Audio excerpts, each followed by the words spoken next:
નો બને મારા કલેજા. હાલો મામા, મારો પાડોશી ચાઇના દોરીથી પતંગ ચગાવે છે. તમે ક્યારે આવો હો મામેરું લઈને?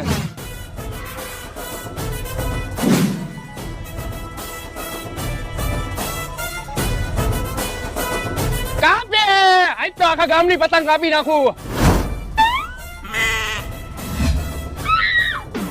મારી બાતમી તમને કોને આપી? ચકલા બાજ બને કે ન બને, પણ આજે મોર તો બોલવાના જ છે. બાજુ વાળાએ જ બાતમી આપી એમને. હાલો સાહેબ. મોર બોલે એ પંખુડી થારી રે રેડિયો મે મારા મોર બોલે. એ મારા રામ. સુધરી ગઈ ને ઉત્તરાયણ? હા ભાઈ. બન હજી બાજ બોલી કે ને મોર. હેપી ઉત્તરાયણ બધાયને. તહેવારમાં આટલું ખાસ ધ્યાન રાખો. આજુબાજુમાં કે ચાઇના દોરીનો ઉપયોગ કે તેનું વેચાણ થતું હોય તો એ ગુનાને પાત્ર છે. જો આવું કરતા કોઈ જણાય તો બાજુના પોલીસ સ્ટેશન અથવા તો 100 નંબર કે 112 નંબરનો સંપર્ક કરવો. જય હિન્દ, જય ભારત, જય ગરવી ગુજરાત.